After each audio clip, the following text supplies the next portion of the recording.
Hello नमस्ते दोस्तों, હું છું અલ્પેશ પ્રજાપતિ. માસ્ટર એજ્યુકેશન ગુજરાતી ચેનલમાં તમારું સ્વાગત છે. મિત્રો, આજે આપણે વાત કરીશું ઇન્ટરનેટનો પરિચયનો વાત કરીશું. તો કોમ્પ્યુટરની અંદર ઇન્ટરનેટનો પરિચયનું એક પ્રકરણ છે, જેની અંદર ઇન્ટરનેટ શું છે અને તેના નેટવર્ક કઈ રીતે હોય છે તેની આજે વાત કરવાના છીએ. તો પહેલી આપેલી છે પ્રસ્તાવના. તો આપણે જોઈએ પ્રસ્તાવના કે કમ્પ્યુટર અનેક વિનિયોગો સાથે કાર્ય કરવા સમર્થ છે. જો કે દરેક સમયે દરેક સ્ત્રોત કમ્પ્યુટરમાં ઉપલબ્ધ ન પણ હોઈ શકે. કોઈ કાર્યાલયના દરેક વિભાગ માટે એકથી વધુ કમ્પ્યુટર મૂકવામાં આવ્યા હોય, પરંતુ દસ્તાવેજો છાપવા માટે દરેક વિભાગ દીઠ માત્ર એક જ પ્રિન્ટર રાખવામાં આવ્યું હોય તે પણ શક્ય છે.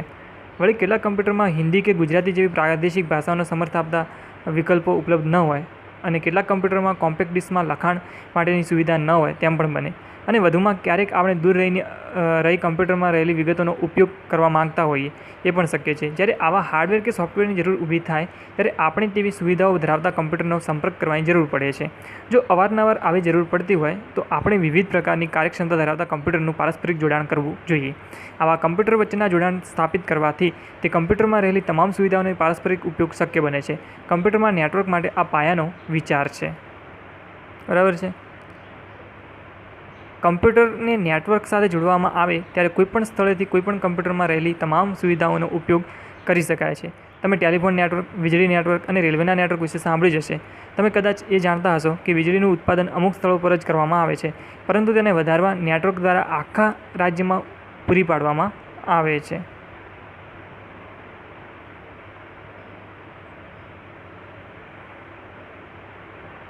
નેટવર્કના મૂળભૂત પ્રકારો દેખીએ તો જુદા જુદા પ્રકારના નેટવર્ક તેના કાર્યક્ષેત્ર અને કદના આધારે વિવિધ વિભાગોમાં વહેંચવામાં આવ્યા છે. નેટવર્કના પ્રકાર પર આધારિત ઉદાહરણ નીચે મુજબ છે. પહેલું છે લેન. લેન એટલે લોકલ એરિયા નેટવર્ક. લેનનું પૂરું નામ છે લોકલ એરિયા નેટવર્ક. પ્રમાણમાં નજીકના અંતર પર રહેલા કમ્પ્યુટર અને અન્ય સાધનોને જોડતા નેટવર્કને લોકલ એરિયા નેટવર્ક લેન તરીકે ઓળખવામાં આવે છે. લેન સામાન્ય રીતે કાર્યાલયના મકાન, શાળા, પ્રયોગશાળા કે ઘરમાં આવેલા કમ્પ્યુટરને પરસ્પર સાંકળે છે. મર્યાદિત વિસ્તારમાં કાર્યરત હોવા ઉપરાંત લેનનો ઉપયોગ નિયંત્રણ અને વહીવટના વ્યક્તિગત કે સંસ્થા દ્વારા કરવામાં આવે છે. લેન કમ્પ્યુટર અને અન્ય સાધનોને જોડવાના માધ્યમ સ્વરૂપે વાયરનો ઉપયોગ કરે છે. જો કે તેમાં વાયર રહિત વાયરલેસ જોડાણ પણ શક્ય છે. વાયરલેસ તકનીક પર આધારિત લેનને વીલેન એટલે કે વાયરલેસ લોકલ એરિયા નેટવર્ક પણ કહે છે. વાત કરીશું મેન. મેન એટલે મેટ્રોપોલિટન એરિયા નેટવર્ક. મેનનું પૂરું નામ છે મેટ્રોપોલિટન એરિયા નેટવર્ક. વિસ્તારની દૃષ્ટિએ લેનથી વ્યાપક પરંતુ વેનથી નાનું કદ ધરાવતા સામાન્ય એક શહેરમાં ફેલાયેલા નેટવર્કને મેન એટલે કે મેટ્રોપોલિટન એરિયા નેટવર્ક તરીકે ઓળખવામાં આવે છે. મેનની માલિકી અને ઉપયોગ વિશિષ્ટ રૂપે સરકારી ખાતા કે કોઈ વિરાટ નિગમ કે જેમ કે મ્યુનિસિપલ કોર્પોરેશન્સ દ્વારા કરવામાં આવતું હોય છે. નેટવર્કના અન્ય કેટલાક પ્રકારો દેખીએ તો એક છે સેન અથવા સાન એટલે કે સ્ટોરેજ એરિયા નેટવર્ક અથવા સિસ્ટમ એરિયા નેટવર્ક પર કહેવાય છે, એને સર્વર એરિયા નેટવર્ક પર કહેવાય છે, અથવા ઘણીવાર એને સ્મોલ એરિયા નેટવર્ક પણ કહેવાય છે. બીજો પ્રકાર છે કેન. કેનનું પૂરું નામ છે કેમ્પસ એરિયા નેટવર્ક.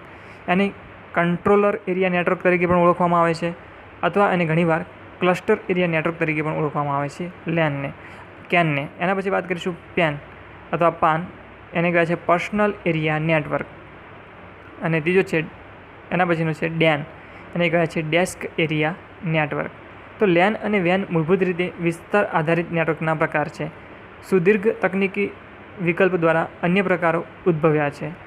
વાત કરીશું ઇન્ટરનેટ. ઇન્ટરનેટ એ જુદા જુદા કમ્પ્યુટર નેટવર્કોને જોડતું એક પ્રકારનું નેટવર્ક છે. ઇન્ટરનેટ એ સુપર નેટવર્ક અથવા તો મેટા નેટવર્કથી પણ ઓળખવામાં આવે છે. આ નેટવર્ક આખી દુનિયાના જુદા જુદા ભાગમાં વહેંચાયેલું છે. ઇન્ટરનેટમાં મુખ્યત્વે બે મૂળભૂત ઘટકોનો સમાવેશ કરવામાં આવે છે: કમ્પ્યુટરો અને તેને પરસ્પર જોડતા ઉપકરણો. સંયુક્તપણે તેને ઇન્ટર કનેક્શન્સ અને નેટવર્ક એટલે કે ઇન્ટરનેટ તરીકે ઓળખાય છે.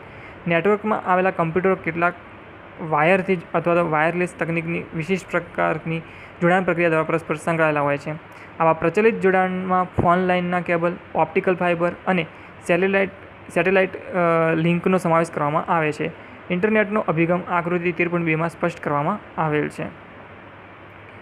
નેટવર્ક દ્વારા જોડાયેલા કમ્પ્યુટરો અને અન્ય સાધનોને કેટલાક સુનિશ્ચિત વ્યવહારો તથા ઔપચારિક નિયમો અનુસાર કાર્ય કરવું જરૂરી છે. જેમ કે આપણે ત્યાં અવારનવાર અતિથિને આપણે નમસ્તે જેવા સુંદર શબ્દો દ્વારા આવકારીએ છીએ અને તેમની સમક્ષ કશુંક ધરીએ છીએ. આવો વ્યવહાર કરવા માટે કોઈ પ્રસ્થાપિત નીતિ, નિયમ કે અનિવાર્યતા નથી, પરંતુ આ પ્રકારના વ્યવહારને અનુસરવાનો આગ્રહ આપણે રાખતા હોઈએ છીએ. આ જ રીતે નેટવર્કમાં વિઘ્નરહિત કાર્ય માટે તમામ કમ્પ્યુટરો અને અન્ય સાધનોને સારી રીતભાત અપનાવવી જરૂરી બને છે. આ કાયદાઓ અને નિયમોને પ્રોટોકોલ કહે છે. પ્રોટોકોલનું અનુસરણ નેટવર્કમાં જોડાયેલા કમ્પ્યુટર વચ્ચે વિઘ્નરહિત કામગીરીની ખાતરી આપે છે. ઇન્ટરનેટના કાર્ય માટે માર્ગદર્શક એવા પ્રોટોકોલને ફાઇલ ટ્રાન્સફર પ્રોટોકોલ એટલે કે FTP, ટ્રાન્સમિશન કંટ્રોલ પ્રોટોકોલ એટલે TCP અને ઇન્ટરનેટ પ્રોટોકોલ એટલે IP ના નામથી ઓળખવામાં આવે છે. એકવાર કમ્પ્યુટર અને અન્ય સાધન નેટવર્ક દ્વારા જોડાઈ ગયા પછી કેટલાક સ્ત્રોત મેળવવા આપણે જરૂરી એવા કમ્પ્યુટરને ઓળખવાની જરૂર પડે છે. જો આપણે નેટવર્કમાં કમ્પ્યુટરનું સરનામું જાણતા ન હોઈએ તો તેની પાસેથી સ્ત્રોતના સંદર્ભમાં કોઈ પણ પ્રકારની મદદ કેવી રીતે મેળવી શકીશું? નેટવર્કમાં દરેક માનવીને અનન્ય રીતે ઓળખવા માટે સરનામું અથવા તો ઓળખ અંક આઇડેન્ટિફિકેશન નંબરની જરૂર પડે છે. તો જેમ ટેલિફોન નેટવર્ક દરેક ટેલિફોનને અનન્ય અંક આપેલો હોય છે, તે રીતે નેટવર્કના દરેક કમ્પ્યુટરને એક અનન્ય ઓળખાણ આપવી જરૂરી છે અને આ અંકને IP એડ્રેસ કહેવામાં આવે છે. IPનો અર્થ થાય છે ઇન્ટરનેટ પ્રોટોકોલ છે અને જે આ સરનામાના માર્ગદર્શક પૂરું પાડે છે. નમૂનારૂપ IP સરનામું નીચે દર્શાવેલ છે. જેમ કે IP સરનામું શું હોય છે? તો કે 216.27.61.137. નેટવર્કમાં કમ્પ્યુટર આ પ્રકારના IP સરનામા દ્વારા એકબીજા સાથે સંપર્ક કરે છે. જેવી રીતે શાળામાં વિદ્યાર્થીઓની હાજરી અને પરીક્ષાના હેતુથી અનુક્રમ રોલ નંબર આપવામાં આવે છે અને એ જ રીતે ટેલિફોન નંબર જાણતા હોઈએ તેવી વ્યક્તિ સાથે આપણે વાતચીત કરીએ છીએ, તેવી જ રીતે જો IP સરનામાની જાણ હોય તો એક કમ્પ્યુટર અન્ય કમ્પ્યુટર સાથે સંવાદ કરી શકે છે અને સ્ત્રોત વહેંચી શકે છે. કમ્પ્યુટર કાર્ય કરવા માટે દ્વિઅંકી મશીન ભાષાનો ઉપયોગ કરતું હોવાથી આંતરિક રીતે IP સરનામાને દ્વિઅંકી ભાષામાં રજૂ કરવામાં આવે છે. સામાન્ય રીતે IP સરનામામાં 32 કે 128 બીટના આવેલા હોય છે. IP સરનામાના બે ધારાધોરણો ઉપલબ્ધ છે. એક છે IPની આવૃત્તિ જો 4, IPv4 અને આવૃત્તિ 6 એટલે કે IPv6. તો IP સરનામા ધરાવતા મોટાભાગના કમ્પ્યુટરમાં IPv4 સરનામા ધરાવે છે. IPv6 નામે ઓળખાતી વિસ્તારિત આવૃત્તિનો ઉપયોગ કેટલાક કમ્પ્યુટર દ્વારા શરૂ કરવામાં આવ્યો છે. નેટવર્ક પર અનન્ય સરનામાની રચના કરવા માટે IPv4 32 દ્વિઅંકી અંકોનો ઉપયોગ કરે છે અને IPv4 સરનામાને રજૂ કરવા પૂર્ણવિરામ ડોટથી છૂટા પાડેલા 4 અંકોનો ઉપયોગ કરવામાં આવે છે. દરેક અંક 8 અંકોની દ્વિઅંકી સંખ્યાનું દશાંકી નિરૂપણ હોય છે. તેને ડોટેડ ડેસિમલ નોટેશન શું કહેવાય છે? તેને ડોટેડ ડેસિમલ નોટેશન એટલે કે DDN તરીકે ઓળખવામાં આવે છે. ડોટેડ ડેસિમલ નોટેશન તરીકે ઓળખવામાં આવે છે. IP સરનામું ઉદાહરણના વિઘટન દ્વારા સમજાવ્યું છે. હવે IP સરનામું દેખીએ. જેમ કે 172.16.254.1 છે તો આ દરેક ભાગ એ 8 બીટના હોય છે. આ 8 બીટ એમ ટોટલ 32 બીટ્સ થાય છે. બરાબર છે. હવે દેખીએ ઇન્ટરનેટના ઘટકો. ઇન્ટરનેટ એ બહુસંખ્યક શૈક્ષણિક, વ્યાપારિક અને શાસકીય નેટવર્કનું જોડાણ છે. ઇન્ટરનેટ એક કોઈની માલિકી ધરાવતું નેટવર્ક નથી. ઇન્ટરનેટમાં માહિતીના સંગ્રહ એવા વિરાટ અને અત્યંત ગતિમાન કમ્પ્યુટરનો સમાવેશ થતો હોય છે. આવા કમ્પ્યુટરને સર્વર તરીકે ઓળખવામાં આવે છે. સર્વર સાથે અનેક કમ્પ્યુટરો જોડાયેલા હોય છે. સર્વર સાથે જોડાઈને માહિતી મેળવવા ઈચ્છતા આવા કમ્પ્યુટરને ક્લાયન્ટ કહે છે. સર્વર ઉપર ક્ષમતા ધરાવતા કેબલ દ્વારા જમીન પર તથા દરિયા પર જોડાયેલા હોય છે.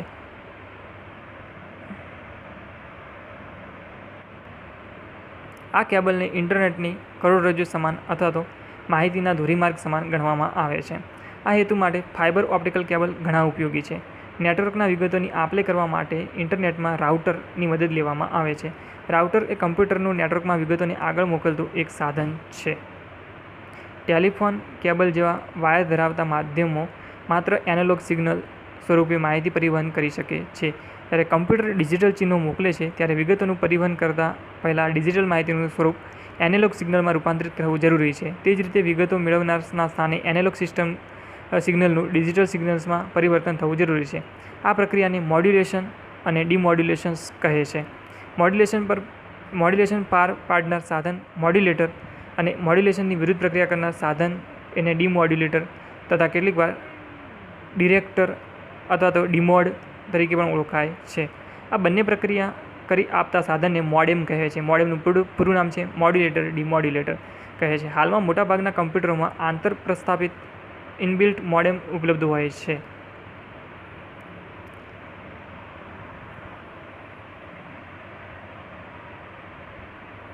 વાત કરીશું ઇન્ટરનેટનો ઇતિહાસ. તો સન 1960ના અંત ભાગમાં defense advance research project agency DARPAએ કમ્પ્યુટર નેટવર્કમાં પ્રસારણ માટેની એક યોજના ઘડવાનું શરૂ કર્યું. આ પ્રોજેક્ટ એ ARPANET માટેનું ભંડોળ US મિલિટરી દ્વારા પૂરું પાડવામાં આવ્યું હતું. ARPANETનો ઉદ્દેશ્ય US મિલિટરી કમ્પ્યુટરો વચ્ચે સંરક્ષણ અને સલામતી સંબંધિત સંચાર વ્યવસ્થા ઊભી કરવાનો હતો અને આ નેટવર્ક વિગતોને નાના પેકેટમાં વહેંચી રાઉટર દ્વારા મોકલવાનું કાર્ય કર્યું હતું. ઈમેલનો સૌપ્રથમ ઉપયોગ આ નેટવર્ક પર થયો હતો. સન 1980ની મધ્યમાં US national science foundations NSF નેટનો વિકાસ કર્યો અને તેમાં વર્તમાન નેટવર્કિંગમાં ઉપયોગમાં લેવામાં આવતી સંચારણ વ્યવસ્થાને મજબૂત આધાર પૂરો પાડવામાં આવ્યો અને જુદા જુદા પ્રોટોકોલની શોધ થવા લાગી અને સમયાંતરે ઇન્ટરનેટ નેટવર્કિંગનો ઉપયોગ કરતી ઘણી બધી સંસ્થાઓ અસ્તિત્વમાં આવી. નેટવર્કના અન્ય કેટલાક ઉદાહરણોમાં એક છે બીકોઝ ઇટ્સ ટાઈમ નેટવર્ક, એને કહેવાય છે બીટનેટ કહેવાય છે, અને કોમ્પ્યુટર સાયન્સ નેટવર્ક એને CS નેટનો સમાવેશ કરી શકાય છે. બીટનેટની અન્ય નેટવર્ક સાથે જોડવા માટેની ગેટવે સુવિધા વિકસાવવામાં આવી અને તેના દ્વારા ખાસ કરીને ઈમેલની ચર્ચા યાદી માટે ઈમેલનું આદાન પ્રદાન શક્ય બન્યું. ARPANETને 1990માં વિખેરી નાખવામાં આવ્યું હતું. ઇન્ટરનેટ જોડાણ. તો ઇન્ટરનેટ કનેક્ટિવિટી કેવી રીતે હોય છે? તો કે ઇન્ટરનેટ સાથે જોડાવાની પદ્ધતિઓમાં પરંપરાગત ડાયલ અપ જોડાણ, પછી લીડ્સ લાઇન અને વાયરલેસ જોડાણનો સમાવેશ કરી શકાય છે. આ રીતોની સમજૂતી હવેના વિભાગોમાં વિસ્તૃત રીતે આપવામાં આવેલી છે. તો એક છે ડાયલ અપ જોડાણ. ડાયલ અપ કનેક્શન કેવું હોય છે? તો કે ઇન્ટરનેટ સર્વિસ પ્રોવાઈડર ISP તરીકે ઓળખાય છે. તો કે ઇન્ટરનેટ સર્વિસ પ્રોવાઈડર દ્વારા ઉપલબ્ધ બનાવવામાં આવતો ઇન્ટરનેટ જોડાણનો સૌથી પાયાનો પ્રકાર એ ડાયલ અપ તરીકે ઓળખાય છે. ઇન્ટરનેટનો ઉપયોગ કરવાની સુવિધા પૂરી પાડતી સંસ્થાને ઇન્ટરનેટ સર્વિસ પ્રોવાઈડર તરીકે ઓળખવામાં આવે છે. ભારતમાં ઇન્ટરનેટની સુવિધા પૂરી પાડનાર સૌથી વિશાળ સંસ્થા એ BSNL એક ભારત સંચાર નિગમ લિમિટેડ છે. ડાયલ અપ જોડાણ મોડેમ દ્વારા રચવામાં આવે છે, જે ઇન્ટરનેટના જોડાણ માટે ટેલિફોન લાઇનનો ઉપયોગ કરે છે. ઇન્ટરનેટનો ઉપયોગ કરવાનો હોય ત્યારે દર વખતે મોડેમ ISP દ્વારા પૂરો પાડવામાં આવેલો ટેલિફોન નંબર લગાવવાનો રહે છે. આ માટે ડાયલ અપ જોડાણ તરીકે ઓળખવામાં આવે છે. જ્યારે ડાયલ અપ જોડાણનો ઉપયોગ શરૂ કરવામાં આવે છે ત્યારે મોડેમ ડિજિટલ માહિતીને એનાલોગ સિગ્નલમાં રૂપાંતરિત કરે છે. ત્યારબાદ એનાલોગ સિગ્નલને ટેલિફોન લાઇન દ્વારા પ્રસારિત કરવામાં આવે છે અને પ્રાપ્તકર્તાના છેડા સુધી આ સિગ્નલોને ફરી ડિજિટલ માહિતીમાં ફેરવવામાં આવે છે. આંતરસ્થાપિત ઇનબિલ્ટ મોડેમનો એક પરંપરાગત નમૂનો દર્શાવે છે. આ એક મોડેમનો નમૂનો છે. ડાયલ અપ જોડાણ સામાન્ય રીતે ટેલિફોનનો ઉપયોગ કરતું હોવાને કારણે વિગતો મોકલવાની તેની ગતિ મર્યાદિત હોય છે તથા જોડાણની ગુણવત્તા હંમેશા સારી રહેતી નથી. હાલમાં ઘણા ઓછા લોકો આ પ્રકારના જોડાણનો ઉપયોગ કરે છે. તદુપરાંત ઇન્ટરનેટનો ઉપયોગ દરમિયાન ટેલિફોન લાઇન પણ વ્યસ્ત રહે છે. મોટાભાગના તમામ કોમ્પ્યુટરોમાં આંતરપ્રસ્થાપિત મોડેમની સુવિધા હોવાથી આ જોડાણ સરળ છે, પરંતુ કરકસરયુક્ત નથી, કારણ કે તે પ્રમાણમાં ધીમું તથા ટેલિફોન બિલમાં તે વધારો કરે છે. ડાયલ અપ જોડાણ એ 14.4 KB બીટથી 28.8 KB અથવા તો 56 KBની ઝડપથી કાર્ય કરે છે. ડાયલ અપ જોડાણની કાર્યપદ્ધતિનું નિર્દેશન કરેલ છે. મોડેમ ના મદદથી ટેલિફોન લાઇનમાં સિગ્નલ જાય છે, ત્યાંથી ISP ઇન્ટરનેટ સર્વિસ પ્રોવાઈડર પાસે જાય છે અને ઇન્ટરનેટ કહેવાય છે. એના પછી દેખીશું ISDN એટલે કે ડાયલ અપ જોડાણ. ડાયલ અપ કનેક્શન કેવું હોય છે? તો કે બીજા પ્રકારનું ઇન્ટરનેટ જોડાણ એ ISDN એટલે કે ઇન્ટિગ્રેટેડ સર્વિસ ડિજિટલ નેટવર્ક. ISDNનું પૂરું નામ છે ઇન્ટિગ્રેટેડ સર્વિસ ડિજિટલ નેટવર્ક દ્વારા મેળવી શકાય છે. આ જોડાણને પણ ડાયલ અપ જોડાણ તરીકે ઓળખવામાં આવે છે. જોકે આ એક ઉચ્ચ ગતિ ધરાવતું જોડાણ છે, જેના માટે વિશિષ્ટ ડિજિટલ પ્રકારની સમર્પિત ટેલિફોન લાઇનની જરૂર બને છે અહીં ડિજિટલ અને એનાલોગ માહિતીનું પરસ્પર રૂપાંતરણ જરૂરી ન હોવાથી જોડાણની ઝડપ વધે છે. આ પ્રકારનું જોડાણ સમર્પિત લાઇનનો ઉપયોગ કરતું હોવાથી પ્રમાણમાં ખર્ચાળ છે. વળી આ માટે ઉપયોગકર્તાના કાર્યસ્થળ પર એક ખાસ ISDN લાઇન ઉપરાંત ISDN મોડેમ સ્થાપિત થયેલું હોય તે જરૂરી છે. ISDN ડાયલ-અપ જોડાણ એ 128 KB અને 256 KB ઝડપ સાથે કાર્ય કરી શકે છે. આ પ્રકારનું જોડાણ માત્ર લેન્ડલાઇન ફોનની સંસ્થાઓ દ્વારા જ પૂરું પાડવામાં આવી શકતું હોવાથી ધીરે ધીરે લુપ્ત થઈ રહ્યું છે. એના પછી વાત કરીશું direct internet access leads line જોડાણ. એને કહેવાય છે direct internet access leads line connection. તો લીડ્સ લાઇન્સ એ સામાન્ય રીતે વિશાળ શૈક્ષણિક સંસ્થાઓ, વ્યાપારિક સંસ્થાઓ અને સરકારી તંત્ર દ્વારા ઉપયોગમાં લેવામાં આવતું કાયમી જોડાણ છે. તેમાં આપણા પોતાના ઇન્ટરનેટ જોડાણ અને નેટવર્કની પૂર્ણ સમયની ઉપલબ્ધતાનો સમાવેશ કરવામાં આવે છે. આ જોડાણને ઝડપી પરંતુ ખર્ચાળ બનાવે છે, જે સતત કાર્યરત રહેતું વ્યક્તિગત અને સમર્પિત લાઇનનું જોડાણ છે. એના પછી વાત કરીશું બ્રોડબેન્ડ જોડાણ, બ્રોડબેન્ડ કનેક્શન. તો બ્રોડબેન્ડ પ્રકારના ઇન્ટરનેટ જોડાણ એક જ માધ્યમ કે વાયર અનેક ચેનલ કે સંચાર માર્ગો ધારણ કરી શકે છે. આ પણ એક ઉચ્ચ ઝડપ ધરાવતું ઇન્ટરનેટ જોડાણ છે. આ બંને વિશેષતાઓ વેબના સર્ફિંગ ઘણું અસરકારક બનાવે છે અને આ પ્રકારનું જોડાણ ટેલિવિઝન સિગ્નલ્સ અને ઇન્ટરનેટની વિગતોનો સંચાર એકસાથે કરી શકે છે. ડિજિટલ સબસ્ક્રાઇબર લાઇન એટલે કે ડિજિટલ સબસ્ક્રાઇબર લાઇનને DSL તરીકે ઓળખવામાં આવે છે, કે જેવા બ્રોડબેન્ડ ટેલિફોન જોડાણ એક જ સમયે એક જ લાઇન પરથી મલ્ટીમીડિયા માહિતી જેવી કે ધ્વનિ અને વિગતોનું સંચારણ કરવા સક્ષમ હોય છે. આ ઉપરાંત બ્રોડબેન્ડ જોડાણ સતત કાર્યરત હોય છે અને આ માટે ડાયલ-અપ હોવું અનિવાર્ય નથી. સામાન્યતઃ બ્રોડબેન્ડ જોડાણ સ્થાનિક કેબલ સંસ્થા દ્વારા પૂરા પાડવામાં આવેલા કેબલ મોડેમ દ્વારા અથવા તો સ્થાનિક ટેલિફોન સેવા પૂરી પાડનારા સંસ્થા દ્વારા આપવામાં આવેલા DSL મોડેમ અને DSL ટેલિફોન લાઇનની મદદથી ઇન્ટરનેટનો ઉપયોગ કરવાની સુવિધા પૂરી પાડે છે. કેબલના બે જાણીતા પ્રકાર ઉપલબ્ધ છે. એક છે કોએક્સિયલ કેબલ્સ અને બીજો છે fibre optical cable. Coaxial cable સામાન્ય રીતે કેબલ ટીવી દ્વારા ઉપયોગમાં લેવામાં આવે છે અને વિગતોના આદાન પ્રદાન માટે ઘણા પ્રચલિત છે. ફાઇબર ઓપ્ટિકલ કેબલના પ્રકાર સંબંધિત એક વિશિષ્ટ પદાર્થ દ્વારા મનુષ્યના વાળ જેટલા સૂક્ષ્મ બનાવવામાં આવ્યા છે, જે લાંબા અંતર સુધી મલ્ટીમીડિયા માહિતી લઈ જવાનું કાર્ય કરે છે. ફાઇબર ઓપ્ટિકલ કેબલમાં વિગતોનું પ્રકાશીય સિગ્નલ દ્વારા વહન કરવામાં આવે છે. કેબલનો આડછેદ દર્શાવેલ છે. અહીંયા તમે જોઈ શકો છો કોએક્સિબલ કેબલ અને ફાઇબર ઓપ્ટિકલ કેબલ દર્શાવેલ છે. એક કોએક્સિબલ કેબલ છે અને એક ફાઇબર ઓપ્ટિકલ કેબલ છે. વાયરલેસ અને ઇન્ટરનેટ જોડાણ. તો વાયરલેસ ઇન્ટરનેટ જોડાણ કેબલ નેટવર્કના સ્થાને રેડિયો આવૃત્તિ પર કાર્ય કરે છે. જ્યાં સુધી ઉપયોગકર્તા નેટવર્કના વિસ્તારમાં હોય ત્યાં સુધી કોઈપણ સ્થાનેથી વાયરલેસ ઇન્ટરનેટનો ઉપયોગ કરી શકે છે. તે સતત જોડાણ છે કે જે વધુ ખર્ચાળ છે તથા મુખ્યત્વે શહેરી વિસ્તાર કે મોટી સંસ્થાઓમાં ઉપલબ્ધ હોય છે.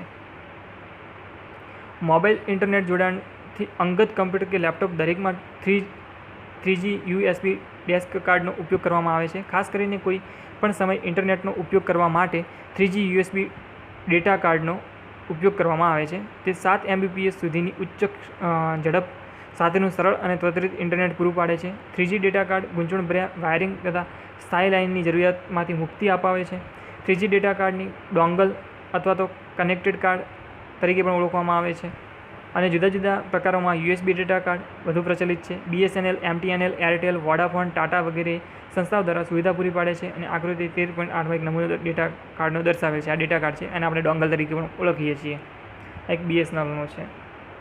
વાત કરીશું આ પ્રકારના ડેટા કાર્ડના ગોઠવણ સરળ હોય છે અને જે અંગત કમ્પ્યુટર કે લેપટોપમાં તેનું જોડાણ હોય છે તેના ડેટા કાર્ડના આપોઆપ શોધી કાઢે છે. રોમિંગ, સરળ ગોઠવણી, લવચિકતા એટલે કે ફ્લેક્સિબિલિટી અને ભાડાના આકર્ષક દરોની સુવિધાને કારણે ડેટા કાર્ડ અત્યંત પ્રચલિત પણ બન્યા છે. વાત કરીશું સેટેલાઇટ જોડાણ, સેટેલાઇટ કનેક્શન.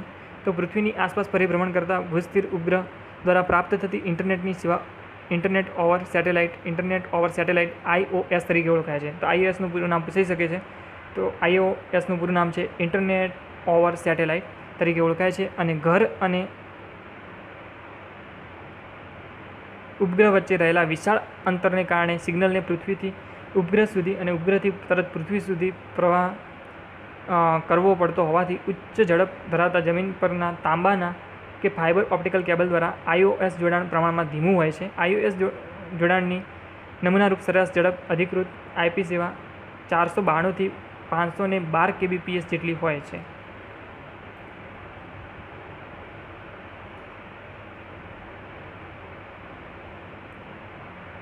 વાત કરીશું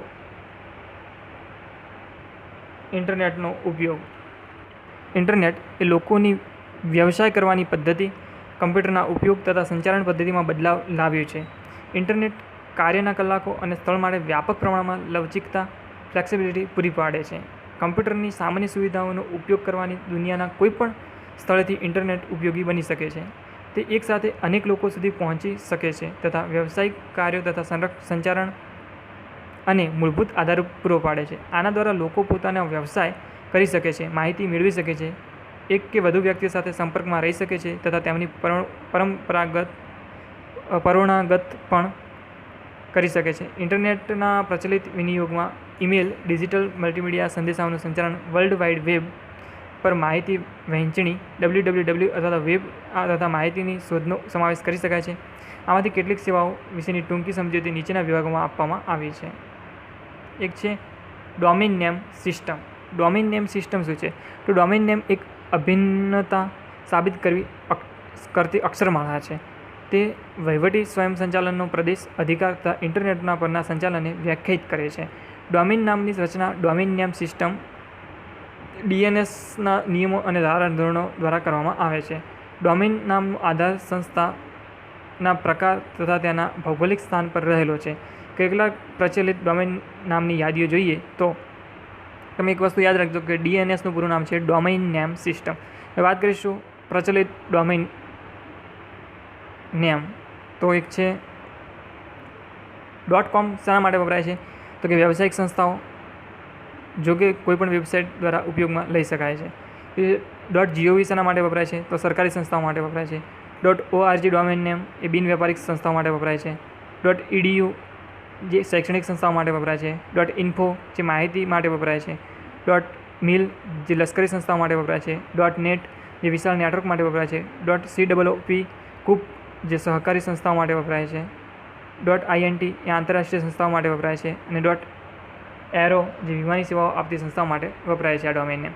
જ્યારે ભૌગોલિક વિસ્તારની આધારિત ડોમેન નામ જોઈએ તો .in જે ભારત, ઇન્ડિયા માટે વપરાય છે. .au જે ઓસ્ટ્રેલિયા માટે વપરાય છે.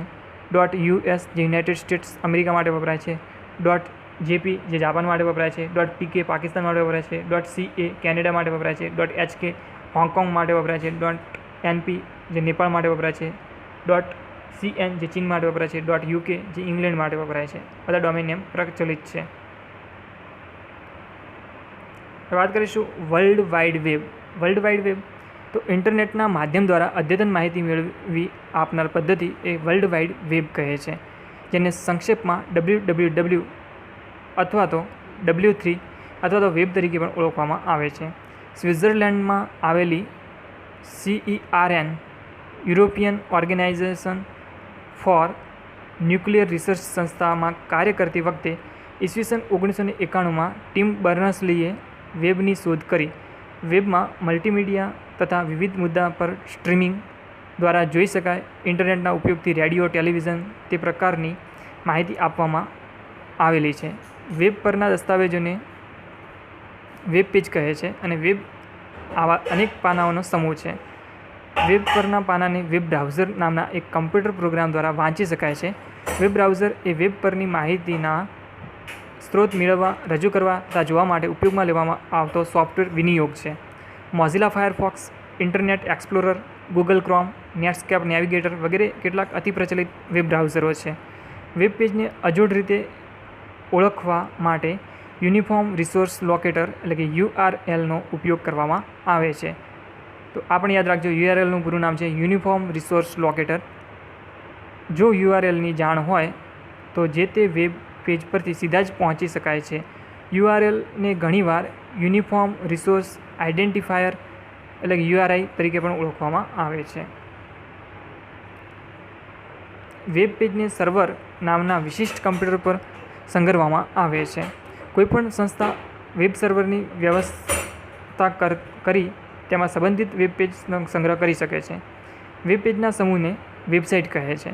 વેબસાઇટની શરૂઆતમાં દર્શાવેલી પેજ સામાન્ય રીતે પ્રથમ પેજને હોમ પેજ તરીકે ઓળખવામાં આવે છે.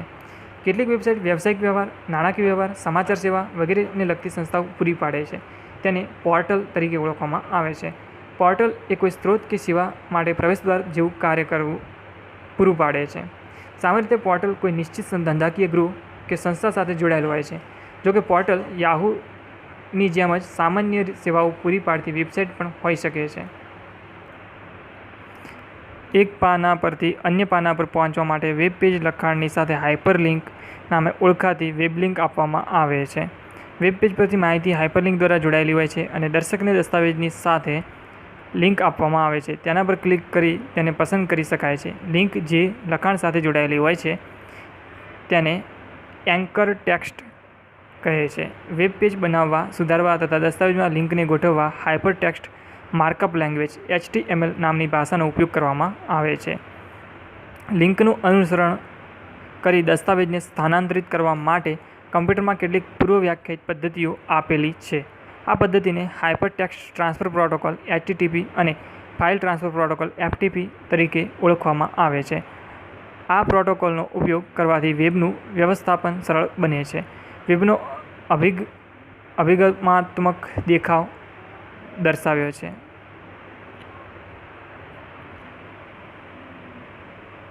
હવે વેબ બ્રાઉઝર કમ્પ્યુટરની સ્ક્રીન પર વેબની વિગતો જોવા માટે એક વિનિયોગ જરૂરી છે કે જે વિગતો મેળવી જરૂરિયાત મુજબ રજૂ કરે, અને આગળ જોયું તે મુજબ આ વિનિયોગને વેબ બ્રાઉઝર અથવા તો બ્રાઉઝર તરીકે ઓળખવામાં આવે છે. સામાન્ય રીતે બ્રાઉઝર વેબ સાથે કાર્ય કરે છે, છતાં આ વિનિયોગને અંગત નેટવર્ક સાથે પણ ઉપયોગમાં લઈ શકાય છે. સૌપ્રથમ વેબ બ્રાઉઝરની રચના સન 1990માં સર ટિમ બર્નર્સ-લી દ્વારા કરવામાં આવી હતી, જેને વર્લ્ડ વાઇડ વેબ સ્પેસ વગર કહેવામાં આવેલું અને પછી તેનું નામ નેક્સસ રાખવામાં આવેલું.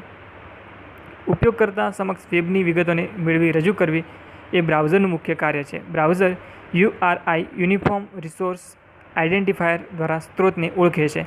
સામાન્ય ઉપયોગમાં લેવામાં આવતા URIને HTTP થી શરૂ કરવામાં આવે છે અને તે હાઇપરટેક્સ્ટ ટ્રાન્સફર પ્રોટોકોલ HTTP પરથી મેળવવામાં આવનાર સ્ત્રોતને ઓળખે છે. ઘણીવાર અહીં HTTPS પણ જોવા મળે છે. HTTPS થી શરૂ થતા URI દર્શાવે છે કે ક્લાયન્ટ અને બ્રાઉઝર વચ્ચેનું જોડાણ સલામતીના ઉદ્દેશ્યથી સાંકેતિક ભાષામાં કરવામાં આવેલું છે. વેબ બ્રાઉઝરની કેટલીક મૂળભૂત લાક્ષણિકતાઓ શું છે? તો કે વેબ પરની માહિતીમાં લખાણ, અંકો, અક્ષરો, નિશાનીઓ, ધ્વનિ, વિડીયો તથા એનિમેશન્સ હોઈ શકે છે, અને આ માટે બ્રાઉઝર મલ્ટીમીડિયા માહિતી સાથે કાર્ય કરી શકે તે પ્રકારનું હોવું જોઈએ. બ્રાઉઝરની સ્ક્રીન પર ઉપયોગી વિકલ્પો પૂરા પાડી ઉપયોગકર્તા અનુકૂળ બને તેવું હોવું જોઈએ, અને URI માટે ફાળવવામાં આવતી જગ્યા ફાઇલનો સંગ્રહ કરે તેવી ફાઇલ ક્રિયાનો આગળ અને પાછળના પાના પર જવા માટેની નેવિગેશન ક્રિયાઓ એટલે કે રિફ્રેશ, બુકમાર્ક, હેલ્પ જેવા અન્ય બટનો વગેરેનો આ વિકલ્પમાં સમાવેશ કરવામાં આવે છે. આ ક્રિયાઓ વિશે આપણે આગળ માહિતી મેળવીશું.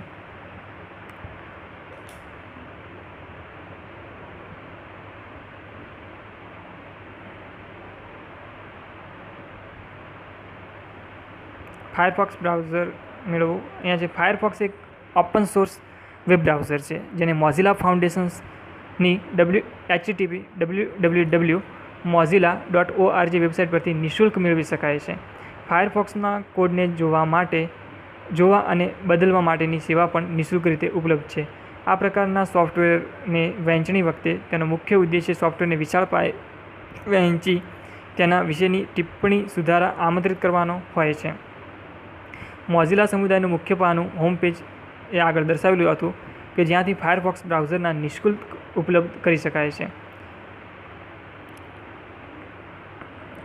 પેજમાં આવેલ લિંક પર આ ક્લિક કરવાથી ફાયરફોક્સની યોગ્ય આવૃત્તિને ડાઉનલોડ કરી શકાય છે, અને આ વેબસાઇટ પર વેબ બ્રાઉઝર માટેનું ટ્યુટોરિયલ થંડરબર્ડ નામના વિનિયોગની મદદથી ઈમેલ અને મોઝિલા મેલ તથા અન્ય મોઝિલા ઉત્પાદનોની વિશેની માહિતી પણ ફાયરફોક્સ દ્વારા ઉપલબ્ધ બનાવવામાં આવી છે. બ્રાઉઝરને સ્થાપિત ઇન્સ્ટોલ કર્યા પછી તેનો ઉપયોગ કરી શકાય છે. આ બ્રાઉઝર એપ્લિકેશન્સ મેનુમાં ઉપલબ્ધ બને છે અથવા ડેસ્કટોપ સ્ક્રીન પરની ઉપરની પેનલમાં તેનો શોર્ટકટ મૂકવામાં આવે છે. જો બ્રાઉઝર પ્રથમ વખત ઉપયોગમાં લેવામાં આવ્યું હોય તો ઉપયોગકર્તાને શરૂઆતના પાના પર લઈ જવામાં આવે છે.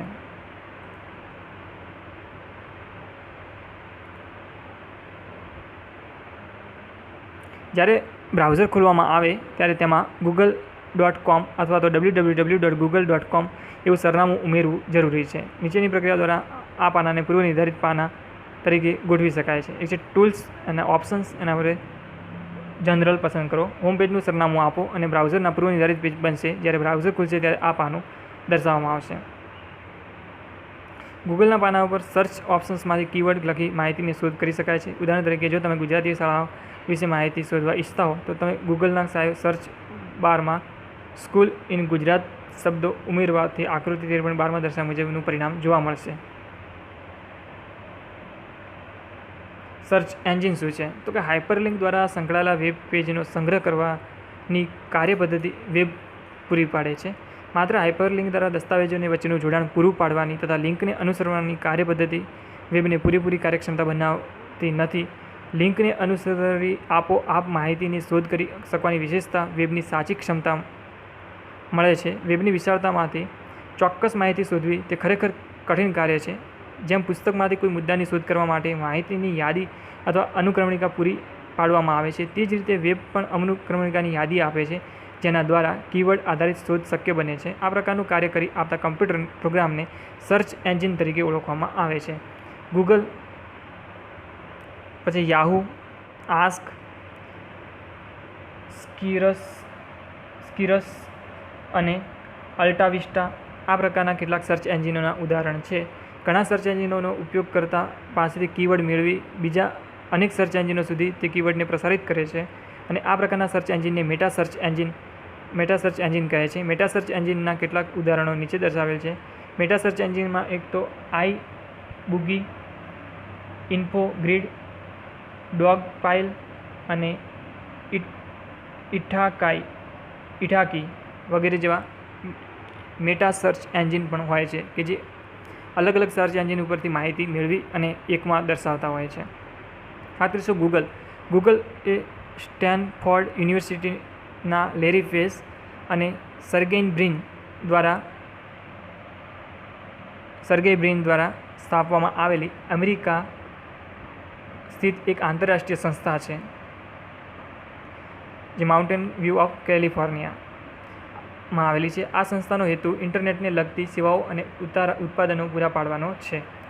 ગૂગલ શબ્દ એ ગૂગોલ શબ્દ પરથી બનાવવામાં આવ્યો છે અને ગૂગોલ શબ્દ ગાણિતિક પરિભાષામાં એકની પાછળ 100 શૂન્ય માટે પ્રયોજવામાં આવે છે. ઇન્ટરનેટ અથવા વેબ પર અત્યંત વિપુલ માત્રામાં આવેલા માહિતીને સૂચક તરીકે રજૂ કરવા માટે આ નામનો ઉપયોગ કરવાનું નક્કી કરવામાં આવ્યું હતું. સમયાંતરે આ શબ્દ એ ગૂગલ બન્યો છે. હિન્દી કે ગુજરાતી જેવી અન્ય પ્રાદેશિક ભાષાઓમાં માહિતી શોધવા માટે પણ ગૂગલનો ઉપયોગ કરી શકાય છે.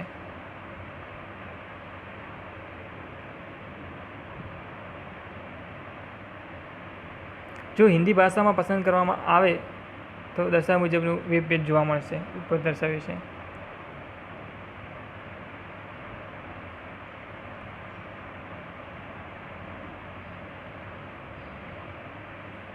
હિન્દી ભાષામાં શોધ. ગૂગલ એક ભાષામાંથી અન્ય ભાષામાં રૂપાંતરણ પણ કરી આપે છે.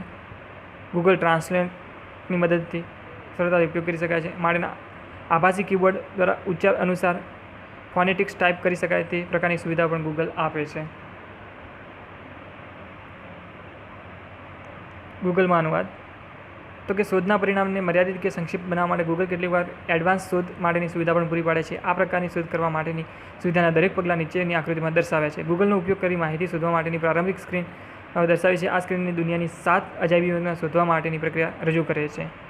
Wonder of the world.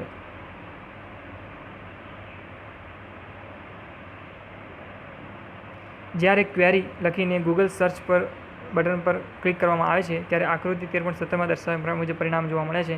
અહીં 7 અજાયબીઓ વિશેની દુનિયાભરની માહિતી પણ જોઈ શકાય છે. જો શોધ એ રીતે કરવાની હોય કે જે દુનિયાની અજાયબીઓમાં વિશેની માહિતી માત્ર ભારતમાંથી રજૂ કરે તો તે માટે શોધને એડવાન્સ શોધની સુવિધા દ્વારા સુધારવી જોઈએ. આકૃતિ 13.18માં દર્શાવ્યા મુજબ શોધમાં આવેલા પરિણામના પાનાના અંતમાં એડવાન્સ શોધ માટેની લિંક આપવામાં આવે છે.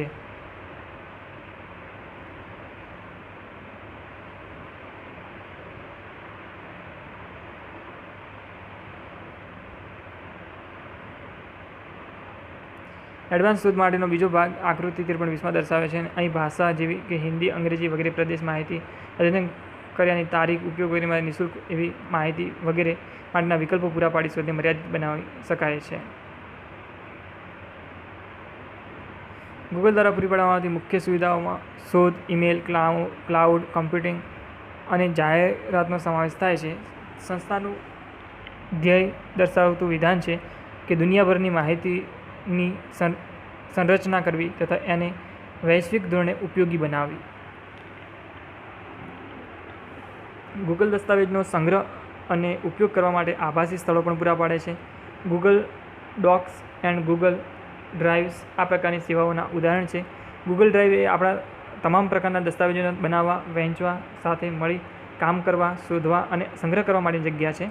દુનિયાના કોઈપણ સ્થળેથી યોગ્ય સાધનોની મદદથી આ દસ્તાવેજોનો ઉપયોગ કરી શકાય છે. દસ્તાવેજો, વિસ્તારપત્રક, પ્રસ્તુતિ, ચિત્રો અને ફોર્મના સંપાદન માટેની સુવિધા ગૂગલ ડોક્સ દ્વારા પૂરી પાડવામાં આવે છે. આ ઓનલાઈન દસ્તાવેજો ક્લાઉડ પર સંગ્રહવામાં આવે છે અને સંયુક્તપણે કાર્ય કરવાની સુવિધાઓ સાચા અર્થમાં સાકાર કરે છે. ગૂગલ ડ્રાઇવ તેનાથી એક સોપાન આગળ છે.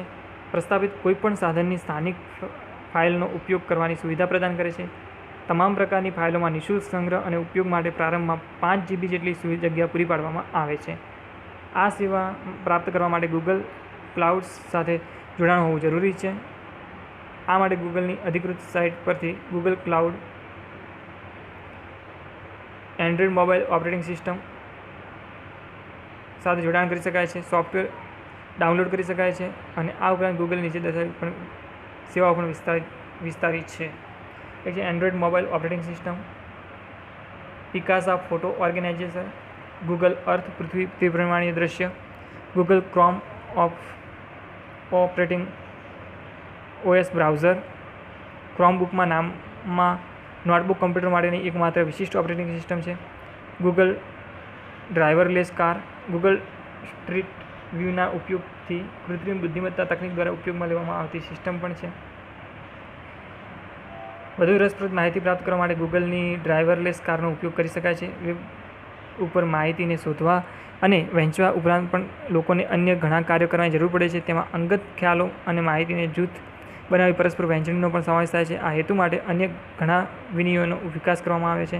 જેમાં બ્લોગ સાથે મળીને કાર્ય કરી શકાય તેવા માધ્યમો જેમ કે વિકી અને સોશિયલ નેટવર્કિંગનો સમાવેશ નીચે દર્શાવેલા વિભાગોમાં અભિગમ રજૂ કરે છે. બ્લોગ્સ